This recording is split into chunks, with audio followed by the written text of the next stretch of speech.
Hi friends, my name is Terri and I crochet. Welcome to my channel and thank you for coming back if you're returning. Now, today I'm just doing a crochet and chat again, and one thing that I wanted to get out there was how I decided to take up crochet as an adult and make it my hobby. As many of you know, I was extremely depressed for a long time and stayed in bed, and during that time I discovered coloring, which was my hobby, because I've done lots of different crafts. I've done ceramics. I love doing ceramics. But something that I could do in bed was to color and do art. And after I started getting better and feeling better, I needed to get out of bed but still keep my hands busy, still keep my mind off of the craziness that goes on in your head and on something that I needed to concentrate on, and also something mindless that I didn't have to concentrate on, and I could just kind of flow and keep my hands busy, keep my body busy. So instead of going back to ceramics or paper crafts or things like that, where I would have to make a mess and clean it up, where I would have to go out to get things fired because I don't have a kiln and I don't have a 220 outlet, so I can't even purchase a kiln. Plus, ceramics would just be harder to do. So I remember when my friend made me a shark. Now, I kind of put out there because I've always admired crochet. I've always loved how people could crochet more than I ever could, which was like just a scarf or something. And even then, the scarf came out usually like a circle. I kind of, dropped stitches all the time on one end, and it was crazy. But anyway, my friend Catriona Rueda Esquivel made me a shark. And there it is, right behind me. It's so beautiful. When I was depressed, I would stick myself in it and cozy up for hours and hours. And it was like a security blanket to me. And I always wondered how she did it, how she was able to read patterns, how she was able to create lines and everything. And then Catriona started making dolls, and her dolls, they're amigurumi, and so they were just fascinating to me. Like, how could you do that with yarn? And so when I started getting out of bed because I was depressed, I thought, I want to learn to crochet. I want to make beautiful things out of yarn like Catriona does. And I remember being a kid and creating things out of yarn. They were horrible. Now, but to me they were wonders. And it was just something that fascinated me. And so there I went. I decided to crochet, and it put me in a place where I could keep my hands busy, I could keep my mind busy, I could learn something. It wasn't that expensive to get into it, and it turned out to be perfect. Now, my grandma used to make granny squares, so that's one of the first things I wanted to do, was make a granny square blanket like my grandma did. and I made one for myself. I discovered discounted brand name yarns. Penny from Penley Ann's Creations turned me on to that, and I bought like 100 skeins of yarns for $70 or something ridiculous, and I made my first blanket out of that, and I sleep with it. It's a mess. It's been washed. It pills up.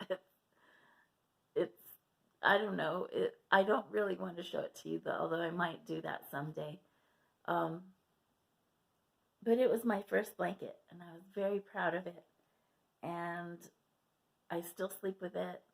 My dog cuddles up next to me with it. Um, it's not something I would do again because what I mean by that is these other blankets that I'm making, like the triangle to square blanket, is not something I'm going to put on the bed and let my dog sleep on it, because I don't want to have to wash it all the time and then get, pilly and stuff. But anyway, what I really wanted to talk about was what inspired me to crochet. And Catriona's shark, I named her Sonora, and she sits back there. Just right now, she's sitting back there. For a long time, she was on the back of my love seat, and now she needs to be washed, so I had her in the laundry section over there. But Catriona is the one that really inspired me to get crocheting, and I want to talk about her a little more because she and Luz, her partner, wrote this book, and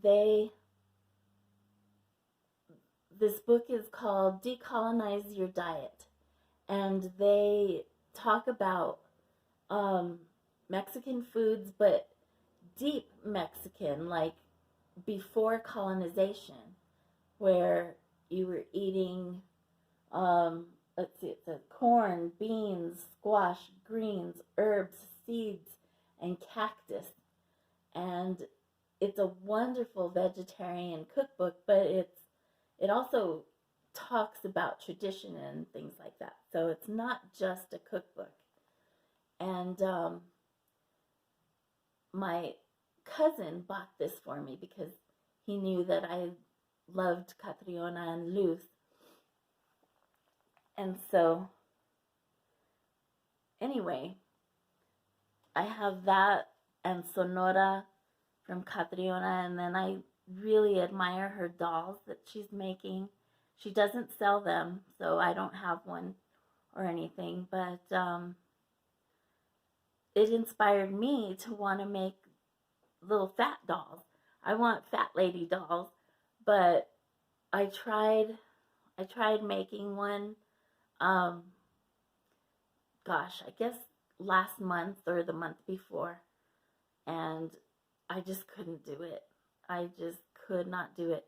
So I have to get better at amigurumi before I foray into the little fat lady doll art that I want to do. But thank you, Catriona and Luz, for inspiring me to crochet and for me eating healthier, which I don't know, many of you can see that I'm a fat lady myself, but because I have so many problems, medical problems, I really have to watch my diet, and I've really incorporated many vegetables into my diet, and that has really helped me keep my blood sugars level, which is my goal. I can talk a little bit about diabetes. Diabetes, you have this number called your A1C, and I don't know what it stands for, but your A1C should be like 5. And diabetic, it's usually 7 or above. And I had a 6.5, or was it a 5.6? I don't know, before I went to the hospital in January. And then the rest of this year, I've really had a hard time keeping it down. But every time I go back to vegetarian food and back to vegetables, that's when my diabetes gets more under control. And so I don't really want to talk about that too much, but I just want to thank Luz and Catriona for helping me with my diet and helping to just inspire me to crochet. And I don't think you guys know or knew just how much you've meant to me. Thank you. Well, everybody, thank you for coming to my channel. Thank you for paying attention to me. Please come back and see me. I'll be back again tomorrow. And I love you. Bye-bye.